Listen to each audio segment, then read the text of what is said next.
to other wombs, other countries. The way surrogacy is, of course, outsourced now. Generationally, grandmothers have had their daughters' children, so there's a generational expansion of the Oedipal. And obviously, the huge inspiration for this book is, of course, the cover picture, which is a beautiful, which I think, so trying to pull together the ambivalence around these procedures was really hard. And I think the cover perfectly does that, because there's this beautiful, luminous monstrosity right there, where the baby's glowing with possibility and potential, the future, floating alone in a void made of plastic, which of course is one of the worst substances humans have ever made, because it won't die. So the perfect baby embodies the future in a time of profound anxiety because it can't decompose and it won't die. So that's kind of a general story. The book, in my mind, I wanted to do a transdisciplinary exploration of ARTs in order to comprehend the role and function, again, within the culture that ARTs may or may not be functioning. Cultural theorists describe how affect can function to organize the cultural body, and I love that. But psychoanalytic-based inquiry helps us understand why it is that some of these organizing affects become more contagious than others and more compelling in certain times. And that's why I want to integrate the two, and more integration. So, for instance, cultural theorists can describe how the role of risk management in creating a compliant social body happens around maybe fetuses and, say, the CDC guidelines that are never ending. I mean, there were preconception care guidelines, now there's alcohol and fetal guidelines. The guidelines just keep coming, which regulate basically women's bodies constantly and ignoring any impact of the male factor. And there's no way to see this as medical research. It's obviously medical research through the lens of a cultural body that needs to believe in patriarchal supremacy and project the anxieties into the maternal body. So that way, potential catastrophe and precarity can be all lived through this certainty that can be controlled through risk management and preemptive risk management around fetal health. And fetal health, as we know from the preconception care guidelines, as I've written about, starts at birth for a girl, sometimes, according to the preconception care guidelines. Where you need to be careful with what kind of drugs you give a girl, even if she's not planning to reproduce or can't reproduce yet, because it might impact, maybe, the reproductive potential in the future. So this constant playing with time and manipulating time to control anxiety in the present is what I'm fascinated about and what I tried to capture in the cultural setup that I wrote around ARTs. And of course, ARTs are a great example of it because it's trying to make babies. And babies are the embodiment of the future in our culture, in many cultures. So the first section of this book really looks at that and expanding cultural and psychoanalytic theories. To create, by doing this though, I had to kind of create a new theory, or a theory that makes sense to me, of subjectivity, where relational linking doesn't stop at the interpersonal, but actually extends to the networks that include culture, communities, animals, objects, and the environment. Creating links to the world at large requires a new theory of relational subjectivity, where emergence occurs through a process of coming into being within the vast world of human and non-human objects upon which we are dependent, whether we like it or not. And thus where the human is not the center, which is what I was trying to do in this, which is tough with psychoanalysis, to not have the human as the center, obviously. This new theory of subjectivity that I try to detail is really focused around temporality, the generation of space and time, and conceptualized as the linking capacity, which is the linking capacity is temporality, which creates and shapes the differentiations through which our subjectivities emerge and remain within networks. So it's this section of the book that I lay out, and I try to illustrate this through interview research, so it really isn't as dry as I've just made it. Hopefully it's more exciting with people's pithy observations of their own experiences, including one of my favorites, which was a woman who said she wished she had $800 tampons to pay for all the $800 inseminations that she led through. So I thought that was funny.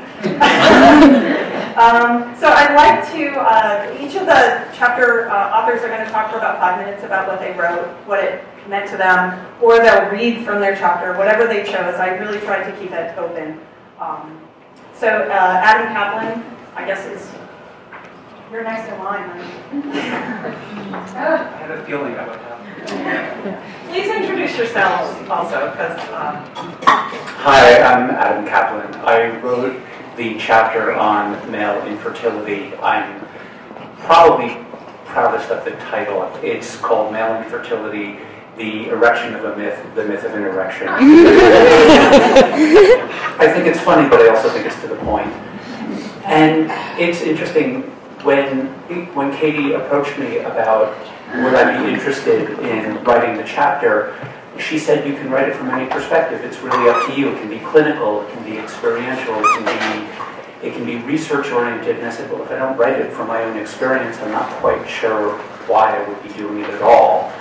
And so in the first sentence of the chapter, I basically say I need to make clear that I'm not 100% certain that I qualify as infertile, but I'm certainly the reason that my wife and I didn't have a biological child. And the entire chapter it was sort of my experience of going through that process, and then the experience of writing the chapter. And it's funny because it's also an experience that's continuing tonight, because I'm very comfortable with the idea of writing this publicly and putting all my thoughts out there publicly. But when I was in the elevator coming up, I thought, I've never looked at a room full of people, friends, family, colleagues, strangers, and said, hi, I'm infertile. That's the work. They said everybody's been doing work in this area. That's the work I've been doing in this area. One of the things that I tried to do in the chapter was basically answer the question, how do I make sense of it? And so I went to the literature and discovered two things. One, when it comes to male infertility, there is practically no literature. And two, what is there is beyond not helpful, because it's all about castration, and it's all about, it's just basically all about how all men who are going through what I go through are less of a man. And that's what we need to understand clinically when we're working with our patients who are dealing with fertility issues, and because that's the basic bedrock assumption. And I remember sitting on my couch trying to write about that experience, and I was checking my email, and I was looking at YouTube, and I thought, I'm really interested in this topic. I have nothing to say. And I realized, of course I have nothing to say. This to me isn't the point. I don't feel that way. That doesn't mean that there aren't a lot of struggles attached to having a fertility issue, but those aren't the ones that I experience. So the chapter is really a critique of what is out there in the literature, what isn't out there in the literature, and then there's a lot about why in our culture there's such a firm grip on the idea that male genitalia equals power, and why it's just not in patriarchal culture's best interests to let go of that conceptualization. And that's really the chapter. I cite Seinfeld, amongst others. Seinfeld and Katie, I think those are my two primary citations. But why don't I just leave it there? And I will say one thing. Before this, I did a search just to see, because at the time of writing this book, on a text search, there were, if you put in male infertility, 2 articles came up. One by Taylor and Apfer, which was in Studies in Gender and Sexuality, which I'll make a plug for, which is, of course, the journal I co-edit, with Muriel and Stephen and Lisa Baraitser and Ayel Rosmarin, and the discussion, which was by me, which means there's basically 1 article, and now it's up to 8. Okay, 8 on male infertility, which is horrifying because it's countless if you put in female infertility. And those 8, really, that 1 article is still the only article that's really on male infertility, because the others are just about it. If if the male is infertile. It's like a fantasy because, of course, we can't hold the reality. So anyway. Now there'll be this chapter. Hi, I'm Tracy Simon. Thanks for being here tonight to celebrate with us. And I just wanted to first thank Katie and the co-authors for the unique contributions, and Katie for envisioning this book and bringing it together. So I wrote a chapter on it was actually a detailed case study. But before I say something about that, I also wanted to say something about Muriel Dimen, who I'm incredibly grateful for. She was the one who encouraged me to write, and her curiosity helped me think about this case from a psychoanalytic and cultural perspective. She was always there to sort of lend the thinking mind, especially, and I could talk a little bit about this in the case, the sort of fogginess and blankness that occurred through the infertility treatments and the process that occurred for me and for my patients. So again, Muriel was always there to sort of thinking and think through it. And she was also there for me when, not too long after my patient, who I wrote about, gave birth to her child. I then entered the infertility arena and the reproductive technology world. I then spent a few years in my own state of kind of blank fogginess, like the patient, balanced on that, precarious place of life, death, hope, despair, possibility, loss. So I have to, again, I owe Muriel for her thinking and her place in helping my child be brought into this world, and I really wish she was here so she can know that we now have 2 more on the way. So just a few words about my case. It's the case of a woman who I call Nora, who undergoes many years of failed infertility treatments, and she eventually gets pregnant through egg donation, which at that point unleashes a torrent of incredibly painful and complicated affect. She felt her body was abducted. She felt the complete loss of control over her body. She felt absolute terror. She felt she was coerced into the procedure and to the process. She lost all desire for the child that she had longed for and wished for. And most significantly, she was really considering terminating this pregnancy. And this pregnancy it was the first viable pregnancy after 10 years of failed fertility treatments. Thousands and thousands of dollars, waiting in that time steeped in the most intense anxiety and sort of life on hold, not being able to move, a sort of manic motion, but not being able to think or reflect, a kind of blankness and fogginess, which is characteristic of a lot of people going through infertility treatments. And again, after all of the longing for a child, a complete loss of that. And what I want to say is I wrote about this case specifically, one, because I'm focusing specifically on egg donation and infertility, although plenty of people use egg donation for plenty of other reasons. But I also wrote about it because of the ways in which it's so incredibly entangled with heteronormativity and gender notions of reproduction. And I wanted to address that because, of course, every case is idiosyncratic and everyone has their individual story. But there's something really important about the way that Nora experienced her infertility as failure that is characteristic of a lot of people who experience infertility. For Nora, it was the failure of her body first. At a bodily level, her body was not in her control, was actually infertile. And then it was at another register. It was at a sort of family intergenerational register of that she could no longer function in the family story as she was supposed to, even if that function has always been a fiction. That she lost her place in the family story. In this case, or in her specific story, it was about her ability to compensate for the mother's loss. And then there was a whole other level or register of the ways in which she experienced failure as the failure of her gender, to be able to live in a gendered body or become the mother she was supposed to be and have the child be the completion of that. So one thing that I wanted to highlight in my case was the idea of I think that it's important that we take this dialectical approach when we think about reproductive technology. It's easy to collapse into the either or rather than the both and. And clearly there are so many things to celebrate about reproductive technology. It's fueled so much social and legal change. It's transformed families and kinship lines. And significantly, it's allowed people, transgender people, same-sex couples, single people, infertile people to have children in ways that were previously foreclosed. And at the same time, what I think the whole book captures, I mean, all of us in some ways touch on this, is the ways that it also reproduces normativity and gendered mandates, the motherhood mandate, and ways in which it, and traditional notions of family. And that's what I wanted to try to capture in this case, the sort of both and, the possibilities and the limitations of it.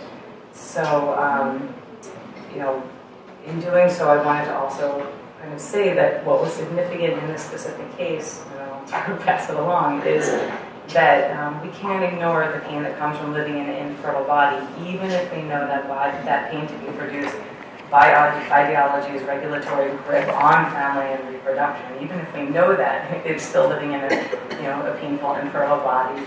That reproductive technology doesn't take away the anguish of feeling like we're failing at our gender. It in no way, helps when we grieve a lost child or a longed-for child when that child never comes.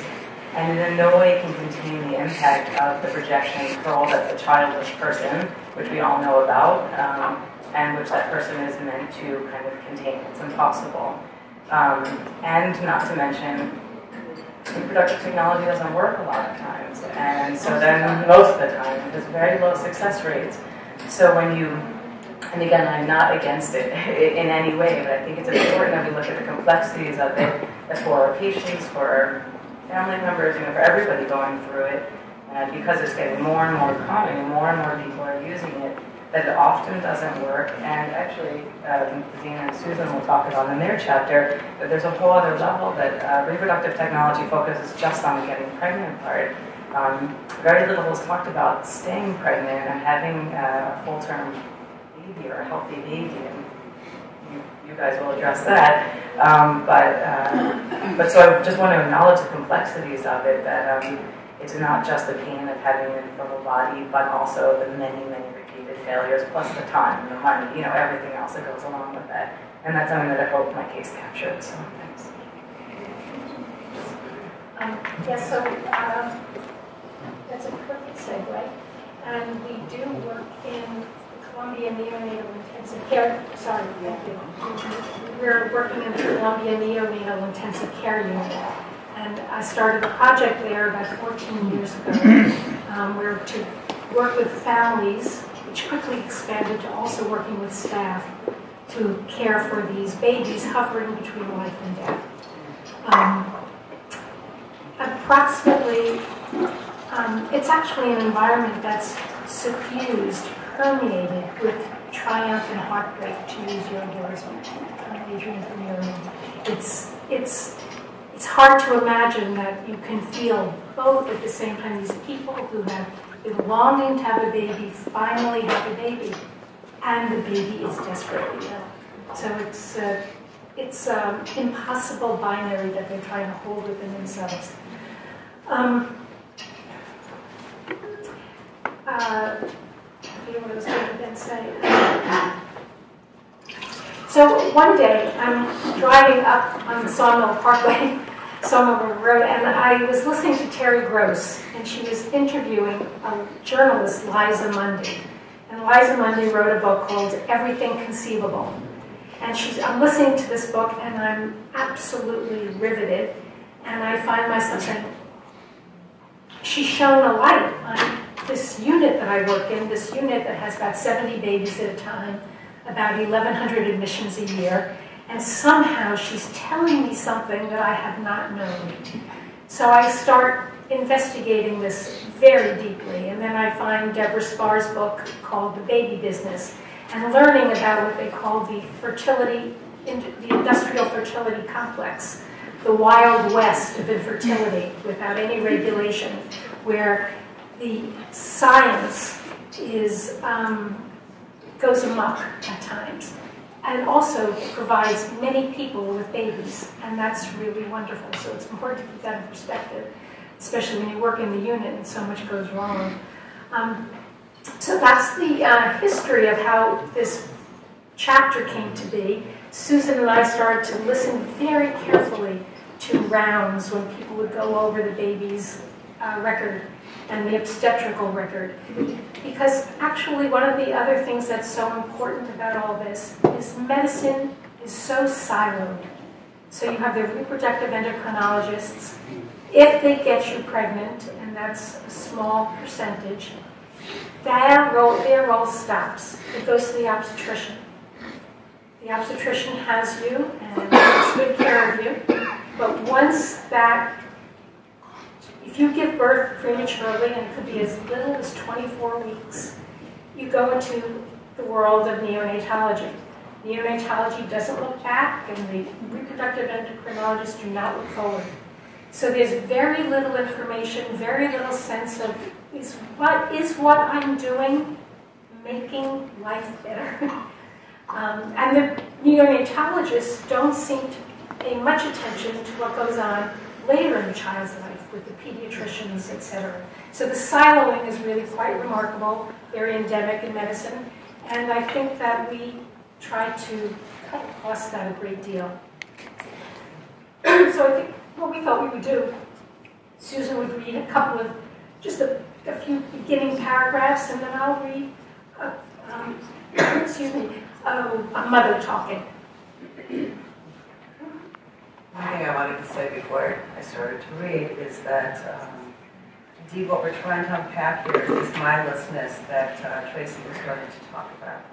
And we were just deeply impressed not only by the mindlessness of what's known and what can't be known, which we refer to as shadow knowledge.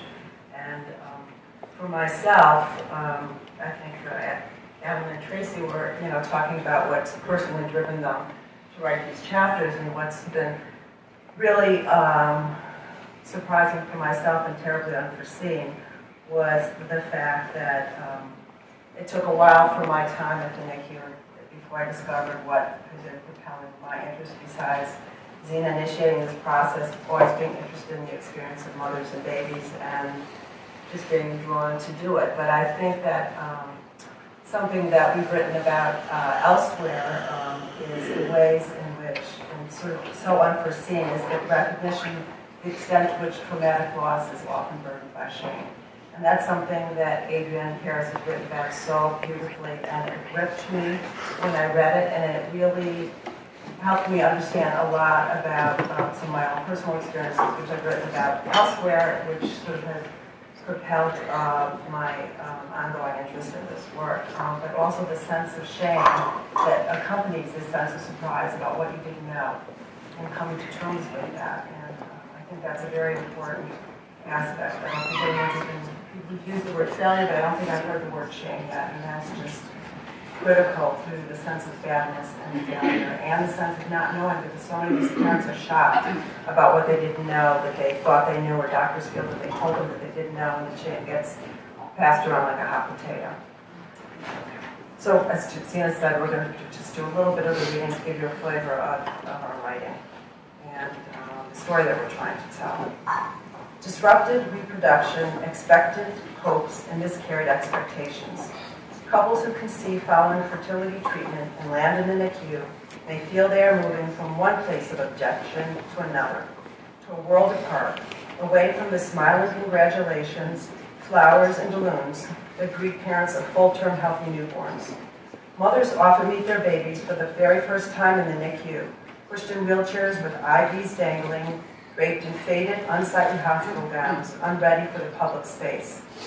Moving slowly along the corridor of the postpartum floor, up the elevators, and through the heavy secured doors of the NICU, they may finally glimpse their baby through the plexiglass of the isolette, but often are not yet able to hold or even touch their infant. In the uncanny parallel worlds of ART and NICU, privacy is yielded, boundaries are confused, plans and dreams upended.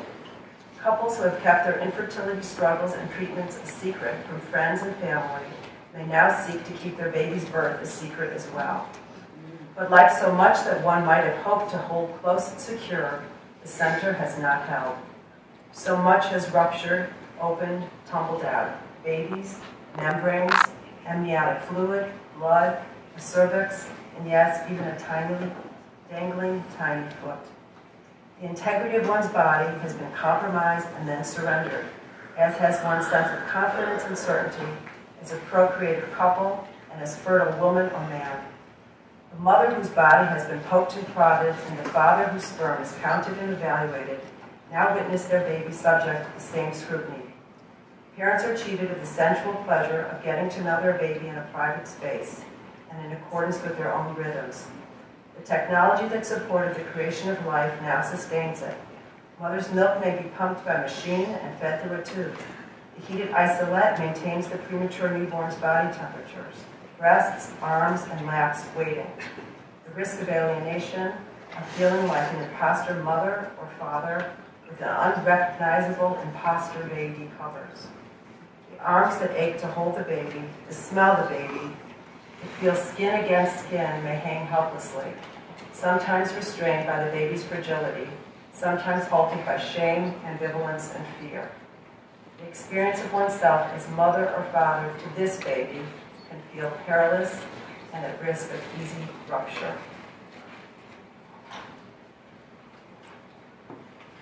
I want to just read another section just to give you a even closer sense of the kind of the medicalization and what parents have to witness day after day. Described by many as a triumph of modern medicine, more than 500,000 premature babies are born in the United States each year. The most vulnerable, the micro-preemies, are born between 23 to 26 weeks, with the tiniest of these weighing approximately 1 pound. Their skin is paper thin, almost translucent, with their filament-thin veins threaded with IV lines. Their breathing is supported mechanically, their faces masked by breathing tubes and tape, and their tiny chests heave with each ventilated or pressure-supported breath. In a fragile balance, the same oxygen needed to aid their lungs may cause blindness. For many, it will be a long time before the immature guts can tolerate even a few drops of preciously pumped breast milk, and they are fed instead with a nutritional formula called TPN. Even once they can tolerate breast milk or formula, it will be weeks before they can coordinate sucking, swallowing, and breathing, so the milk will snake through a tube that goes through their nose or mouth down into their stomach. These babies can't yet regulate the body temperature, and their neurological systems, too, are drastically immature, making many sensory experiences overstimulating. Parents need to be cautioned how to provide good touch for their babies. Brain bleeds never good and sometimes severe can cause lasting damage, though most often the effects are not known until the families are home. All neurodevelopment hangs in the air. Skeletal, alien-looking, injured, flayed bird are just some of the images evoked by first glimpses of these tiny babies. As we navigate the NICU, meeting mothers, fathers, siblings, and grandparents, we hit dark spots, places where the air grows heavy and voices dim. Bewilderment, confusion, a sense of unreality. It is what we have come to call the blinkered shadow side of ART. When a mother tearfully tells us that she understood that she was at increased risk of multiple births, and that multiples would likely result in prematurity, she says, "But I thought a preterm baby would just be smaller. I didn't think a preterm baby would be kept alive by all these tubes and wires, be so scrawny, not even look like a baby. I never connected prematurity and all these scary problems."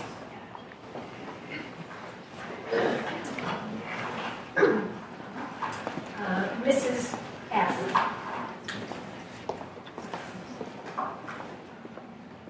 Miss F is breathing at the top of her chest. That, combined with a waif-like presence, creates an air of immense fragility. It takes a few days of short, quiet introductions before she tentatively tells her story, and I slowly see that she's terrified to breathe deeply. She needs to be on heightened alert. I don't know who I am, what time it is, certainly not the day of the week. A, her daughter, was born at 30 weeks, but with two significant difficulties that complicate the more straightforward problem of being born 10 weeks early. She suffered intrauterine growth restriction, so her birth weight was much lower than a 30-week baby. And no one knows why, she says. And she continues, a 20-week ultrasound showed that A had a life-threatening defect that would demand surgery. The surgery is serious for any baby. It's 8 hours. They say it is really risky for a preemie. They can't do it now. She has to weigh at least 3 pounds, and now she's less than 2 pounds. We have to wait for her to gain weight. So we are waiting once again. I asked her about the other waiting. For the past 3 years, I've been waiting and hoping. We started at one infertility clinic, and I tried Clomid and IUI, and had one. Now we've been told that it wouldn't be safe for her because of all the germs. You know how little kids are always sniffling, and I don't have my mother to help. She's dead. I'm so alone. So I'll need to get a full-time babysitter, and though I have decent health insurance, my job doesn't pay well. But my husband doesn't either, and he doesn't have health insurance. I can't think about all this, but I guess that's what he's thinking about. So I asked her if she could introduce me to her baby, and we look at the isolette. She has a lovely pink and brown polka-dotted bedding. An incredibly soft blanket covers the isolette. We notice that A is sleeping calmly. But then Mom says that the other day she turned blue in her arms. And now, she says, I'm scared to hold her. But what if she doesn't survive the surgery and I haven't held her tight?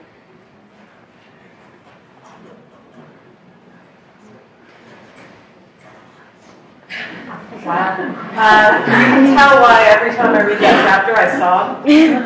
So this, even though I've proofed it many times, it's a really, really, really intense chapter. But it's also a really important chapter that gets completely erased from discussions of ARTs. And you can understand why it gets erased from ARTs, because it is a business. And as Zena pointed out, those 2 books, Liz Mundy and Deborah Spar, who's the President Barman. She is president of Barman still. Yeah, she's a business. As she points out, ARTs is one of the weird businesses that doesn't follow the regular rules of market because it comes more expensive as it's more available, as it's no more efficient. So it's not any more effective, it's more available, and it's more expensive. And of course, as the book describes, sorry, then I will stop interrupting people at this point. But as the book describes, it runs neck and neck with personhood amendments, which of course criminalize pregnancy for women of color and poor women. So you've got, I think, the other part that also needs to be held is that these are 2 parallel tracks that are going on in the culture simultaneously. But at the same time, it still allows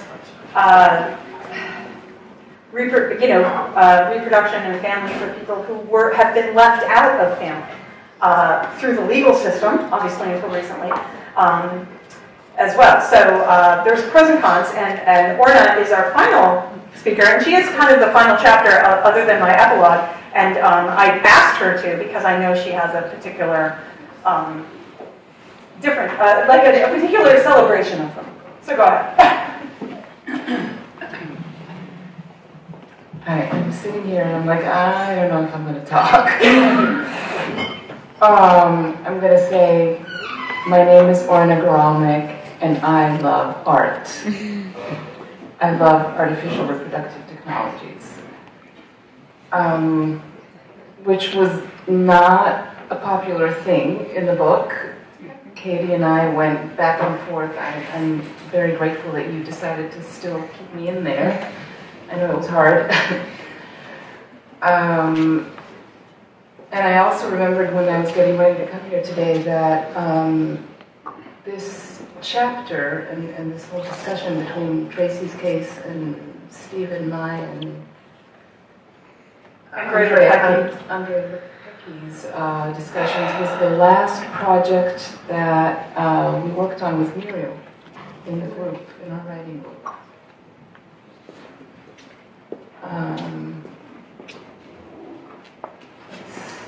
Special. And it was so contentious and troubling and in a way toxic, the differences and the projections that went into this topic, that it was the first and only time that in our writing group we actually had to take turns and one of us had to leave the room when the other was talking about her writing. It was just so intense. Yeah, we never did that before. But Tracy survived it too.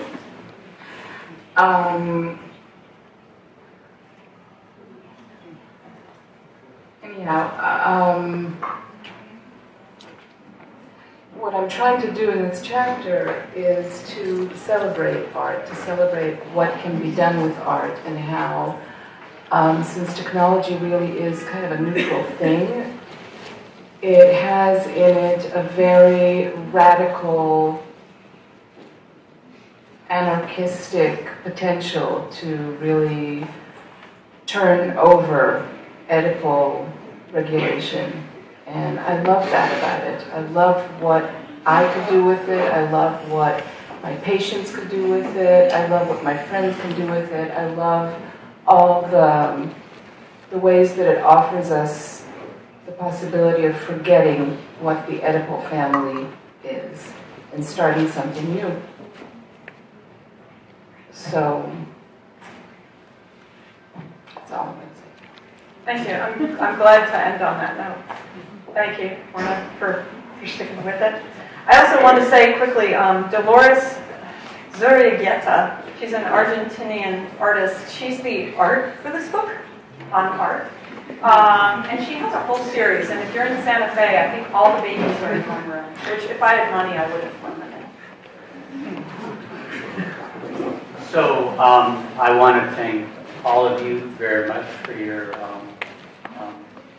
for your words and your, sort of articulations in your chapters. Katie, especially, and all of you for coming. And obviously tonight is a very, it's kind of a bittersweet evening in more ways than one. We had scheduled this evening with the anticipation that Muriel would be with us tonight. She passed away earlier than we anticipated, and clearly the topic was a very, painful but important topic, and we really appreciate you being here with us. On a lighter note, instead of a mixed note, I apologize for there not being food tonight. I left the ordering up to Katie, and a food machine. We would have beer instead. Yeah, but we all hope that you will sort of come back and join us, with the growing, developing forensic community. Thank you all very much. Thank you.